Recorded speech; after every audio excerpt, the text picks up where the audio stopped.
पूतना ने बड़ा सुंदर रूप बनाया। नंद भवन में तो भीड़ लग रही है और इतना सुंदर रूप बनाया कि प्रवेश में कोई बाधा ना हो। कहीं दावत हो, बहुत मिठाइयां उड़ रही हो, चहल पहल हो, लेकिन आपकी जान पहचान की कोई दावत ना हो और आपका मन हो कि हम भी सफेद रसगुल्ला खाएं, तो क्या करना चाहिए? अपनी अलमारी में से सबसे अच्छे कपड़े निकालो, बहुत अच्छा श्रृंगार करो, हाथ में अच्छी घड़ी बांधो, जितना भी श्रृंगार हो सकता है करो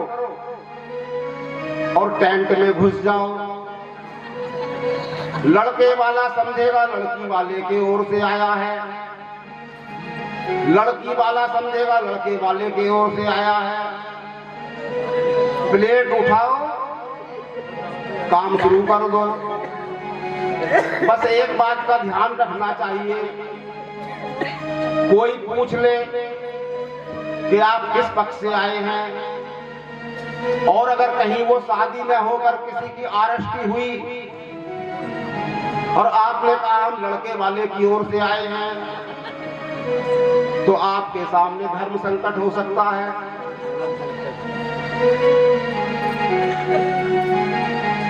पूतना ने बहुत अच्छा वेश बनाया और सुखदेव महाराज ने जो उसके श्रृंगार का वर्णन किया है, तो ऐसा लगा परीक्षित को कि ये तो जन्म योगी है, इन्हें भला श्रृंगार का वर्णन करने की क्या आवश्यकता है। लेकिन बाद में समझ में आया कि इतना अगर श्रृंगार ना दिखाते तो नंद भवन में पूतना का प्रवेश हो ही नहीं सकता था। और जैसे ही पूतना को देखा,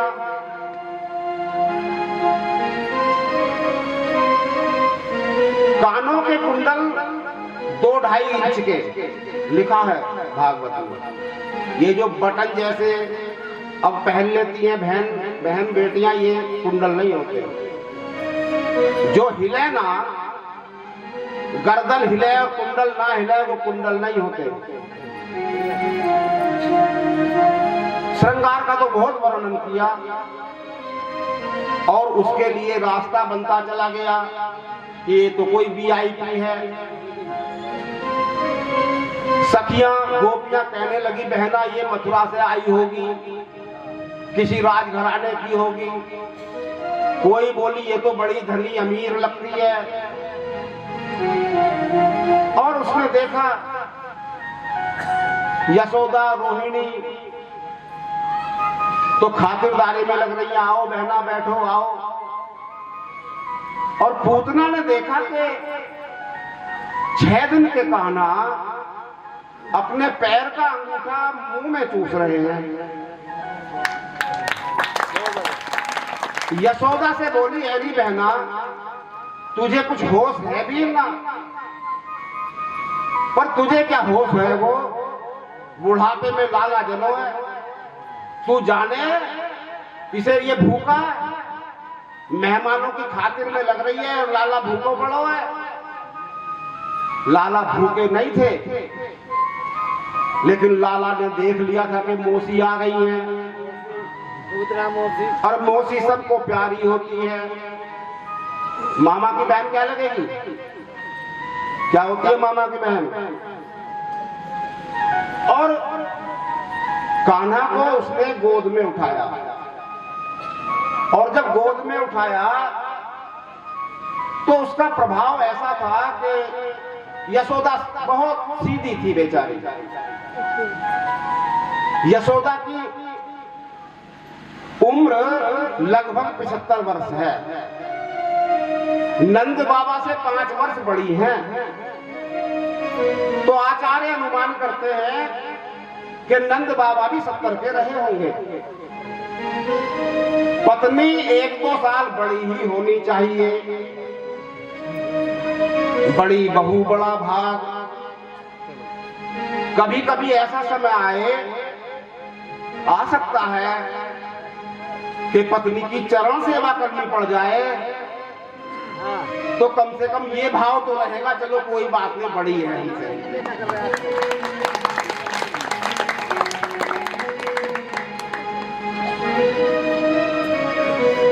निशाचरितम व्यथितस्तनावे सुखार्दाय केशांश चरणी भुजावपि प्रसाद गोष्ठे निज रूप मास्थिता ब्रजाहतो व्रद्रैवा पतन्रा।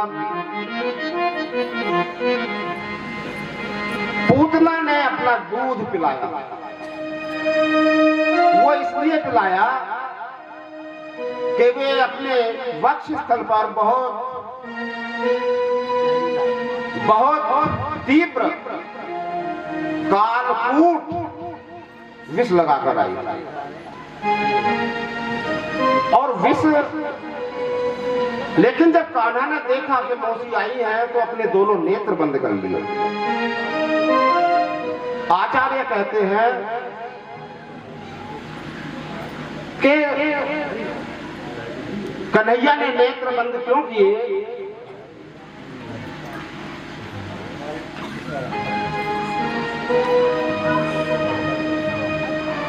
कन्हैया ने नेत्र बंद क्यों किए? कि ये आई तो है मुझे विष पिलाने, लेकिन मां काम मां का करेगी। अब बड़ा धर्म संकट है कि इसके साथ क्या व्यवहार किया जाएगा। तो वे विचारने लगे क्या हो।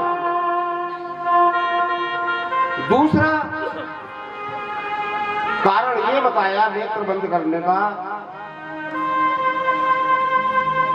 कान्हा ने सोचा मैं तो आया था गोकुल में माखन मिश्री खाने, लेकिन ये तो पहले ही जहर पिलाने आ गए।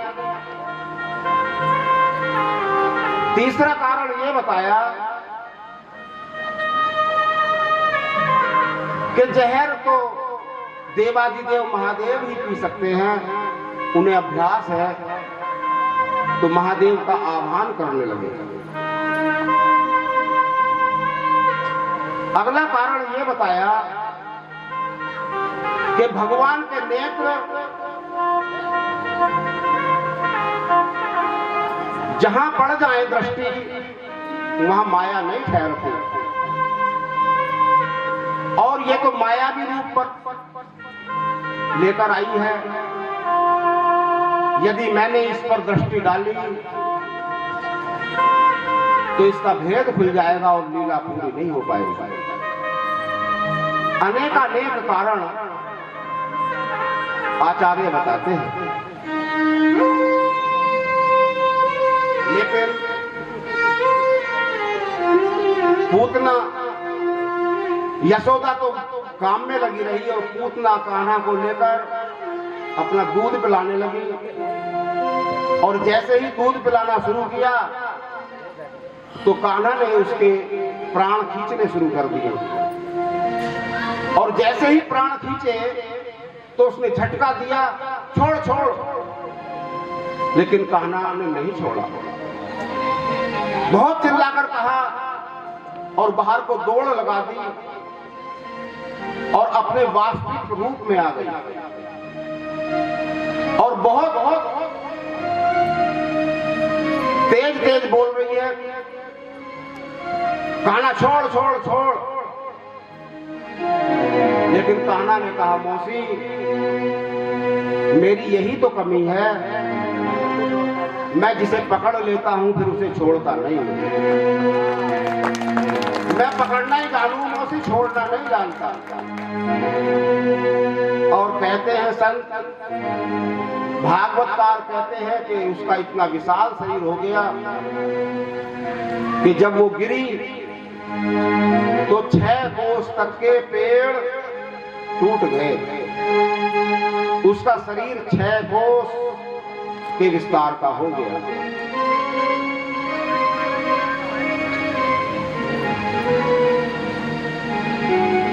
ब्रज में हलचल मच गई। ये क्या हुआ, ये क्या हुआ। यशोदा मैया दौड़ी, बाल गोपाल गोपियां दौड़ी, लेकिन कान्हा को जब देखा कि वो तो उसके छाती पर लेटे हुए खेल रहे। बालम च तस्या उरसी क्रीडन्तं कुतो भयम् गोप्यस्तूर्णं समभ्येत्य जग्रहुयो संभ्रमा कर रहा है।